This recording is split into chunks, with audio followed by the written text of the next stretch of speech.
Good morning, everyone, and thank you for joining us. I'm pleased to be joined today by the Speaker and my fellow chairs to announce the introduction of the Protecting Our Democracy Act. In introducing this landmark bill, the House is taking another vitally important step in our determination to protect our democracy. Since taking office, Donald Trump has viewed the constraints on his power and the demand for basic transparency and accountability as an inconvenience. He has claimed extraordinary power, bent and broken the law, and purposely undermined the rule of law. He has probed for where his powers are least constrained, bound only by norms for which he has no interest.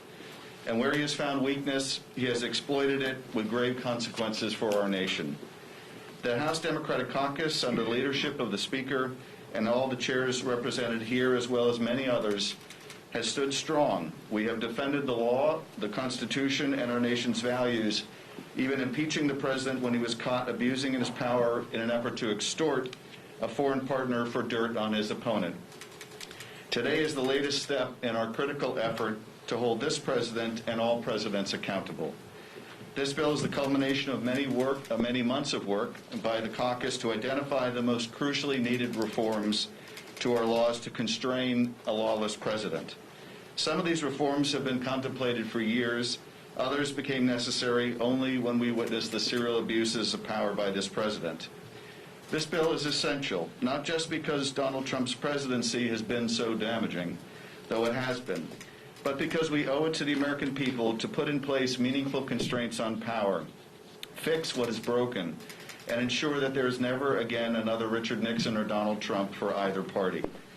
What has become painfully clear is that even in a dangerous world, the threat to our democracy from outside the country is less than the threat from within. The guardrails that have been built over the course of the country's history and strengthened after Watergate have been shaken and broken. To take just one example, Donald Trump has abused the pardon power in a fashion that no previous president has ever done. The power to pardon or commute sentences is embedded in the Constitution and is one of the least restrained powers the president wields. A president may use this power to correct unjust sentences or to show mercy to those who have reformed. But instead, this president has used it to reward his friends and cronies, even using it to commute the sentence of his longtime political advisor, Roger Stone, for lying to Congress in an effort to cover up for the president. This is not what the founders had in mind. That's why we've included a provision to deter the abuse of the pardon power by subjecting pardons to new transparency requirements if they concern a case that directly involves the president or their family. This is just one of many important provisions in the bill to prevent the abuse of presidential power, strengthen our system of checks and balances, and prevent interference in our elections. After Watergate, Congress enacted a series of landmark laws and reforms. They changed the way that politics was conducted. They established laws to prevent the abuse of authority and to ensure that it would be discovered. We are taking a similar step today to restore our checks and balances, to protect our elections, and to protect the legacy of our founders. And with that, I'm pleased to turn this over to our leader, Speaker Pelosi. Thank you very much, Chairman Schiff, for your great leadership and your excellent statement. I associate myself fully with your remarks. And I come to this podium to thank the chairs for the great work that they have done to protect our democracy. Adam Schiff, who's led us in this discussion, Chairman Jerry Nadler of the Judiciary Committee, Chairwoman Carolyn Maloney of the Oversight and Reform Committee, Chairman John Yarmouth of the Budget Committee, Chair Zoe Lofgren, who will be with us virtually shortly, Chair of the House Administration Committee, Chairman Elliot Engel from Foreign Affairs, and Chairman Richie Neal, Chair of the Ways and Means Committee. Our founders, in their wisdom, put guardrails into the Constitution of the United States because they knew that someone might overplay his or her hand. They probably could not envision a president who would kick over the guardrails and that the Senate of the United States would be complicit in that undermining of the Constitution of the United States, ignoring, dishonoring the oath of office that we all take to protect and defend the Constitution of the United States and everything that the Constitution stands for. During this once-in-a-generation moment, the Congress has a sacred obligation for the people to defend the rule of law and restore accountability and basic ethics to the government. And that is exactly what we are doing with Protect Our Democracy Act. This legislative pact is sweeping and designed to address the president's staggering litany of abuses and ensure that they can never happen again by anyone. This package is future-focused, intended to restore checks and balances not only during this term, but for any future president. Our chairs have crafted a robust reforms package that can stand up and prevent an assault on our democracy, including the abuse of the pardon power that distinguished Mr. Schiff had talked about, the soliciting of foreign interference in U.S. elections, the retaliatory attacks on whistleblowers, politicization of the tools of justice, abuse of office for personal enrichment, and contempt of Congress's oversight powers on behalf of the American people, including our lawful subpoena power. This is essential to our Constitution, our system of checks and balances, separation of powers, each branch of government having a check on other branches of government. It is sad that the president's actions have made this legislation necessary. As with other things, he gives us no choice. For centuries, our presidents have shown a respect for the rule of law and the norms and the institutions that uphold our democracy. Now America has a choice to repair and strengthen our democracy or to look the other way and enable its actions. Enablers. That's what those who support the president's actions are. Enablers of undermining the Constitution of the United States. Let us recall the words of Benjamin Franklin. We've quoted them over and over. On the final day of the Constitutional Convention, he came out onto the steps of now called Constitution Hall as our Constitution was adopted. As he descended the steps, people asked, Dr. Franklin, what do we have, a republic or a monarchy? He said, as you know, a republic, if we can keep it. This Congress, Article 1 of the Constitution, the legislative branch, the first branch of government, will uphold our solemn duty to keep our republic, including by passing this bill. With that, I'm very pleased to yield to the distinguished chairman of the Judiciary Committee, who has been a champion for decades on upholding our oath of office to the Constitution of the United States. Chairman Nadler.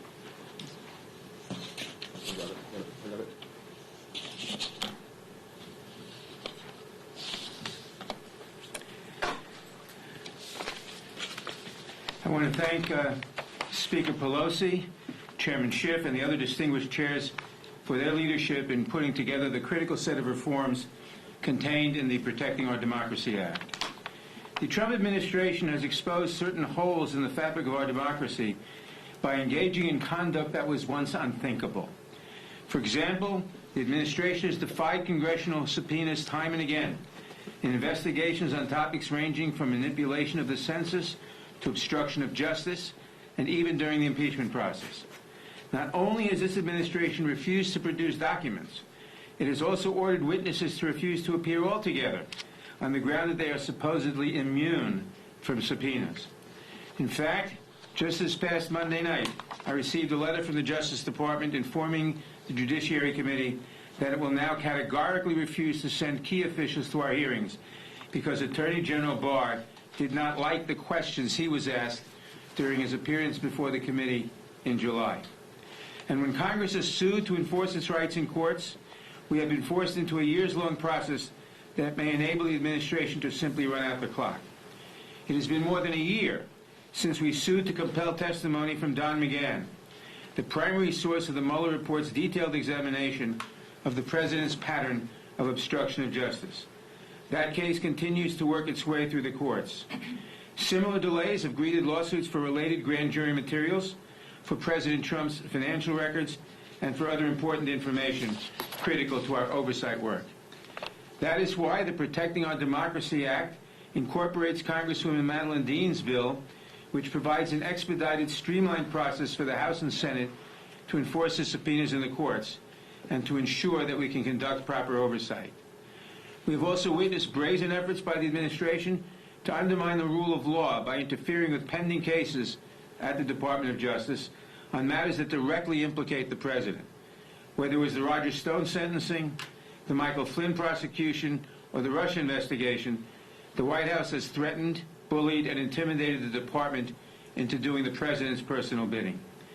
That is why the legislation includes the first ever requirement that the Attorney General maintain a log of certain contacts with the White House for review by the Inspector General and, if necessary, by Congress.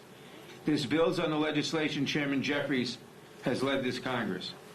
When the nation's founders wrote the Constitution, they stood fast to a key principle, that the executive must be accountable to Congress, to the people, and ultimately to the rule of law. It is vital that we reassert this important principle.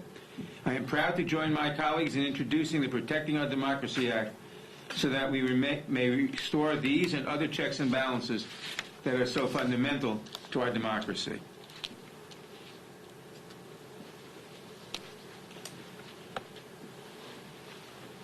As I bring on Congresswoman Maloney, I want to join the distinguished chairman in acknowledging legislation of other members of Congress that are contained in the chairman's legislation that they are putting forth, and chairwoman's. And I also want to acknowledge Maxine Waters is doing some very important work on this subject, not part of this package, but part of preserving our democracy. With that, I'm pleased to yield to the distinguished chairwoman of the Government Reform and Oversight Committee, Madam Chair Carolyn Maloney.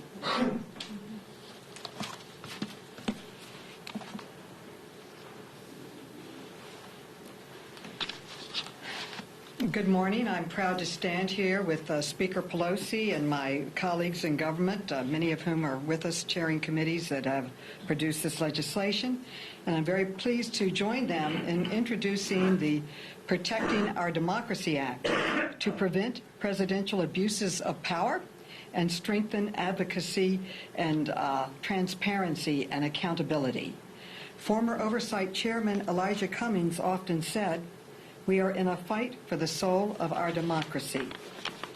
We are witnessing a president who retaliates against whistleblowers and inspectors general, obstructs investigations to root out waste, fraud, and abuse, and openly mocks the law. It must stop. We have an obligation to take immediate action to rein in this terrible behavior. This landmark legislation will strengthen protections for inspector generals by only allowing an IG to be removed for specific reasons and prevent them from being fired for political retaliation. I introduced the Inspector General Independence Act with Majority Leader Hoyer and several other members after President Trump retaliated against inspectors general at the Department of Defense, the Department of Transportation, State Department, and other agencies. This package also increases protections for whistleblowers who expose waste, fraud, and abuse. The Trump administration has engaged in a sustained assault on whistleblowers. Federal workers have been harassed, fired, embarrassed, demoted. I introduced the Whistleblower Protection and Improvement Act along with Oversight Subcommittee Chair Jerry Conley to give whistleblowers the opportunity to challenge retaliation in court and prohibit disclosing a whistleblower's identity. Whistleblowers helped our committee expose abuses in the White House security clearance process, the administration's nuclear deal with Saudi Arabia, and investigations into ethics abuses and mismanagement at the Postal Service and the Census Department by administration officials. This package of reforms also closes loopholes that President Trump has exploited by installing unqualified people as acting agency heads and inspector general. Finally, the bill helps ensure that the line between official business and political activity is not erased. The Trump administration has openly mocked and violated the Hatch Act. For example, former senior advisor Kellyanne Conway broke the law dozens of times and the Office of the Special Counsel recommended that she be fired. President Trump refused to act. Recently, he used the White House and other federal landmarks for partisan political purposes during the Republican National Convention. White House Chief of Staff Mark Meadows said, and I quote, "Nobody outside the Beltway really cares about the Hatch Act," end quote. He's wrong. Taxpayers care. They expect their money to be used for legitimate government activities and not for partisan political campaigning. The Protecting Our Democracy Act authorizes the Office of Special Counsel to fine senior political appointees up to $50,000 if they break the law, and the president refuses to hold them accountable. This bill ensures that no one is above the law and that all employees are held accountable for their actions. Now it is my honor to introduce the distinguished chair of the Budget Committee, Representative Yarmouth. Thank you, Madam Chair. Good morning, everyone. There is perhaps no clearer intent of the framers of the Constitution than that the Congress of the United States should have the power of the purse, the power to decide how to raise and spend the people's money. That is the sole prerogative of the Congress. The President's role, as embodied in his oath of office, is to faithfully execute the laws of the country. In this case, in the relevant case, congressional appropriations. Of course, throughout history, many presidents have tried to circumvent congressional spending decisions in order to advance their own personal agendas or philosophical agendas. And on at least three different occasions, Congress tried to push back on that by setting some guardrails, as we've mentioned several times already today. The first time in 1884, the Anti-Deficiency Act, which prohibits the president from spending money that has not been appropriated by Congress. The second time in 1974, when we created the Impoundment Control Act, which was to prevent the administration from not spending, from refusing to spend funding that has been appropriated by the Congress, and then creating the Government Accountability Office, which is an independent agency whose mission is to oversee the spending activity of the various administrations. Despite these guardrails, this undermining of congressional authority has continued to take place, and I don't think there's ever been a more brazen violator of the power of the purse than Donald Trump. What's made it worse is it's not in advance of the times he's used it is not in advance of some philosophical agenda. It's his own personal political agenda. We saw that when he tried to withhold funding for Ukraine in order to get assistance in his re-election campaign. That brought one of the articles of impeachment that we passed in the House. When he's moved military funding to pay for the Mexican wall, rather than having the Mexicans pay for it, he used military appropriated funds. And even within the last 10 days, threatening to withhold funding to cities whose policies he doesn't like and who thinks that they are anarchical in some way. So for all of these reasons, I introduced a bill called the Congressional Power of the Purse Act, and that is Title V of the Protecting Our Democracy Act. Has three major tenets. It restores Congress's central role in funding decisions. It increases transparency and accountability on the behalf of the administration through OMB, and it strengthens existing budgetary law in a number of ways through reporting requirements, through requiring congressional ratification of decisions to withhold funding, to require the Department of Justice to investigate any illegality that the Government Accountability Office may find, and finally by imposing penalties on those who violate the law. Unfortunately, the Anti-Deficiency Act, which again was passed in 1884, authorizes penalties. The Impoundment Control Act doesn't. So if you violate the Impoundment Control Act, it's okay, you broke the law, so what? Well, we changed those flaws and loopholes and again, strengthen the existing guardrails so that we can reassert the power of Congress to raise and spend the people's money. It's now my privilege to introduce a video with Chairwoman Lofgren.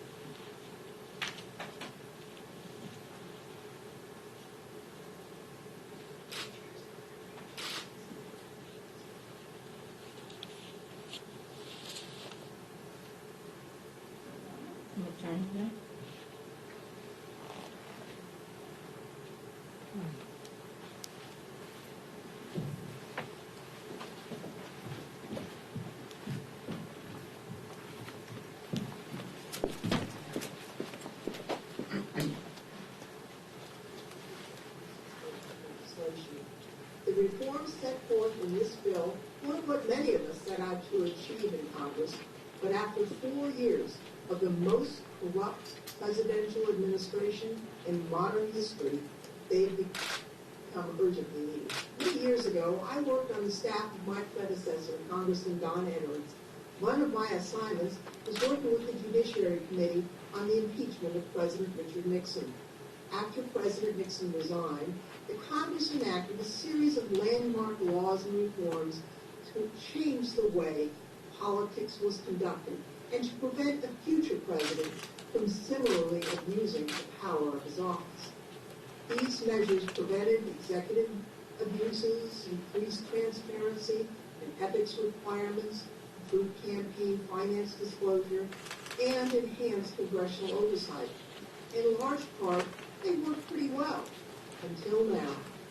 President Trump, throughout his term of office, has shown zero regard for the safeguards designed to protect our democracy and the rule of law.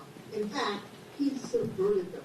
And today, as it was in the time of Richard Nixon, it is now necessary for the Congress to enact new reforms that restore our system of checks and balances.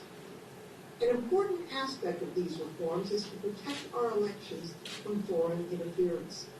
Most Americans already know that if a foreign adversary reaches out about interfering in our elections, we should report that contact. Instead, the Trump campaign and White House have welcomed and repeatedly solicited foreign assistance for the president's political activities. The Protecting Our Democracy Act creates a duty to report illicit offers of campaign assistance from foreign governments. It requires political committees, candidates, and their immediate family members to report foreign offers of assistance to federal authorities. The bill also clarifies that the definition of, quote, a thing of value, unquote, in the Federal Election Campaign Act, it includes a prohibition on foreign donations of information that is sought or obtained for political advantage, information like opposition research and private polling. This ensures that individuals engaging in dishonest conduct with foreign actors who influence the outcome of our elections are held accountable. The past 4 years have shown that the Congress and the American people face a lawless president, and reform is needed. Together, the proposals laid out by my colleagues here today reflect our determination to ensure that the foundation of our democracy, enshrined in our Constitution, will be sustained for generations to come. Chairman Engel.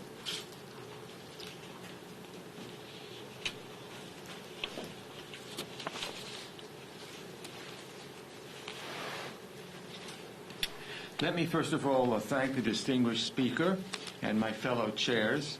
Looking around at my colleagues, it occurs to me it's really remarkable what the House committees have done to shine a light on this administration's abuses and corruption since Democrats won back the House. Whether it was the president's obstruction of the investigation into the Trump-Russia scandal, the firing of independent inspectors general, the administration's mishandling of the pandemic, the mistreatment of career public servants, or, of course, the corruption of our foreign policy that led to the president's impeachment, House Democrats have worked tirelessly to demand accountability. Now, let's be clear. Nothing we've accomplished, none of the answers we've gotten for the American people, or the abuses that we've uncovered are because this administration respects Congress's oversight authority as a co-equal branch of government. It's quite the opposite. We've been fortunate that in some cases, dedicated public servants have come forward, public servants who knew they might face bullying, harassment, retaliation, maybe even from the president himself. That was especially true during impeachment. But the president and those around him think that they're above the law and accountable to no one. I've been around here for a while now. For most of that time, a subpoena was a chairman's tool of last resort. That's because for most of that time, administrations understood Congress's oversight role, even if they weren't happy about it. Trump threw all that out the window. I signed a subpoena during the impeachment inquiry that Mike Pompeo just simply ignored.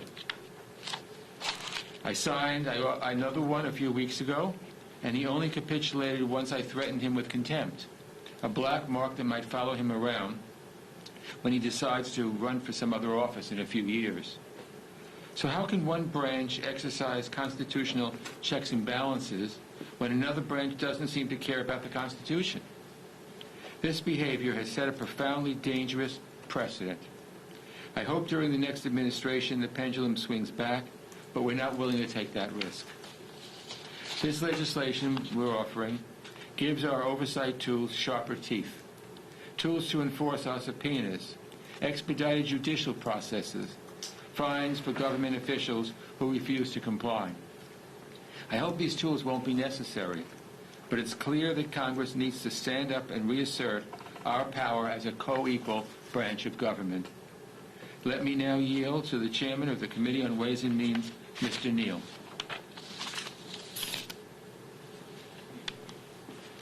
Oh, sorry. Thank you. Thanks to the Speaker, and thanks to our fellow chairs for bringing us to this moment. Our founders very wisely established a system of checks and balances to prevent against abuses of power and to ensure the federal government executes the will of the people. The concept is as old as Magna Carta. It is as young as the American Constitution, and a reminder that the American Revolution in some matter was the ability of the people to question the executive ruler. We are seeing a fundamental system that is now being put to test. President Trump and the administration have sought to evade accountability and to eliminate transparency. There is a sound reason that in Article 1 of our Constitution that Congress is mentioned as the first branch of government, as a co-equal branch of the government. And our ability to conduct oversight is a critical component of legislating. Over and over again, the Trump administration has sought to impede that vital work. The obstruction of our efforts to ensure that proper and responsible administration of federal laws and taxpayer dollars cannot and will not stand. The package that's being introduced today strengthens the critical protections that underpin our democracy. One issue that some of my colleagues have touched upon that I also want to emphasize and reinforce is the role of the congressional subpoena. Congressional subpoenas are not requests that recipients can easily brush aside. They are indispensable as a tool that this body uses to investigate potential wrongdoing and inform our legislative work and to prevent future abuses. Today's legislation, the Protecting Our Democracy Act, strengthens the enforceability of congressional subpoenas and underscores that compliance and remains not simply an option.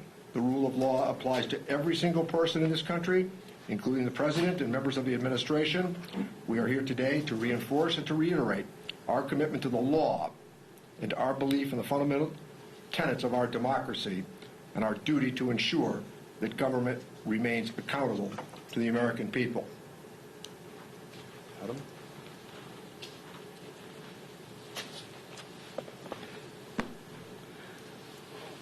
I want to thank my fellow chairs and thank the Speaker, who has to go on to other responsibilities. We're happy to take a few questions.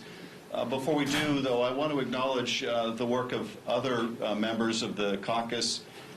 This package is a cumulative work product of a great many of our members.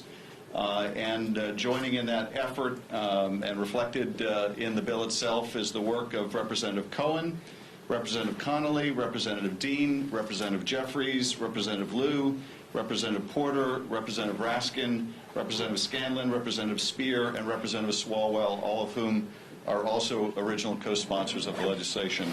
And with that, we'd be happy to respond to your questions. Yes. Are there plans to bring up this package in this Congress or wait until next year? It will depend on the availability of legislative time. I would hope that we can bring up the package this year, but I think our expectation is whether we can bring it up this year or not, it is unlikely to move through a Senate which has, under Senator McConnell's leadership, been a willing accomplice to many of the President's actions that have broken down these very democratic guardrails and institutions. So we're not terribly optimistic, but I will say this.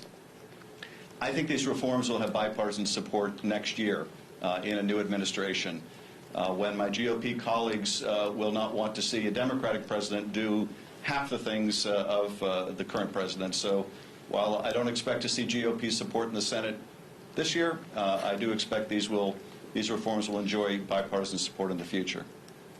Yes? Presidential candidate Joe Biden has said that he opposes hacking the court. Do you agree with him? Well, the issue on the Supreme Court goes beyond the scope of anything in this package. So I will leave it to the Senate counterparts to address that issue. But I will say this. The package does seek to address one of the same problems, which is the degradation of our democracy over the last 3.5 years, is not the work of the president alone. Donald Trump could not have accomplished what he has in terms of undermining our democracy without the willing help of GOP partners in the Senate. Our system, our Constitution, requires two parties to defend the institutions of the Congress, and that includes a co-equal branch of government, the Supreme Court and the courts.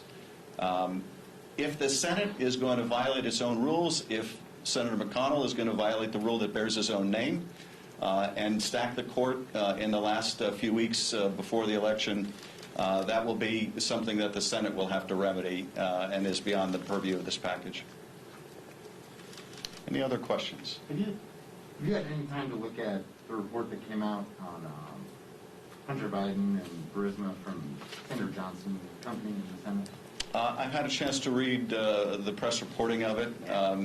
And, you know, all I can say is the Kremlin, I'm sure, is very pleased. After all, this advances a narrative that has its origins in the Kremlin and has been propagated by Kremlin agents in Ukraine like Andrei Derkach. More than that, as Senator Johnson has repeatedly admitted, the point of the report is a political one, to have an impact on the election. And the idea, again, that taxpayer resources are used for a political purpose is something that we address in our Hatch Act provisions in this bill.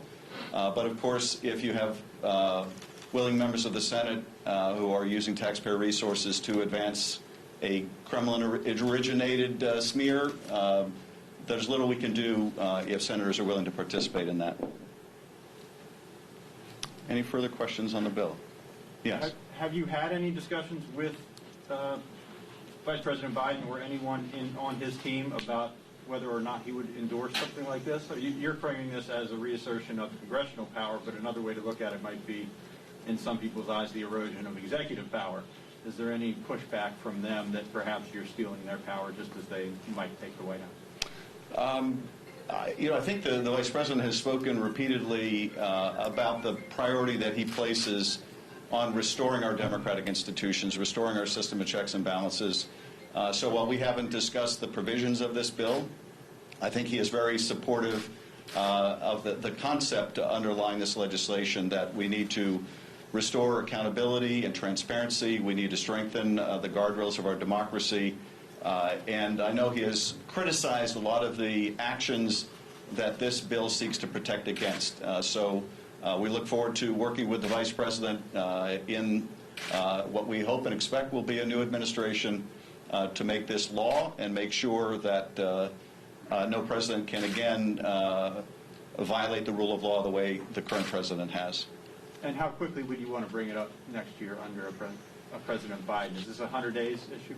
Well, I view this as a natural sequel to H.R. 1, the package of reforms designed to strengthen our franchise. The foundational right of our democracy is the right to vote. And so H.R. 1, very squarely addresses efforts to suppress the vote, disenfranchise communities of color, gerrymandering in the different states, dark money in elections. This, I think, is a natural follow-on to that, in that it tries to protect our democratic institutions whose foundation has been laid by that vote. Let me invite my colleagues. Why don't we take the last question? I'll invite my colleagues to respond to any of the questions that have been raised thus far. Yeah, just to jump off of that, Vice President Biden did speak with the Senate Democratic Caucus last week. Have there been any conversations with the overall House Democratic Caucus about what the relationship between President Biden and the House Democratic Caucus would be should he win the presidency? Has there been any general conversations about it? Not that I'm privy to, but that doesn't mean that isn't happening. But with that, let me invite my colleagues if they would like to add on to any of the comments or questions that we've heard from the press. Let me step aside. Any? Just say one thing on Vice President Biden. When he served with President Obama, was constantly coming to our caucus and speaking to us. He was he was friends with so many people. He had worked on so many issues. I proudly worked with him when he authored the Violence Against Women Act. So he has a tremendously strong relationship, I would say, with the Congress and the Senate, given his service. I had the occasion to hear him speak on a Zoom to some of my constituents last night, and he was very strong on all of these reform principles. He didn't specifically mention this bill, but the soul of our democracy and returning us to respect in the world and respect for our institutions. So I think, although we haven't spoken to him, just knowing his record, I think he'll be a strong supporter of this package. Thank you, everyone.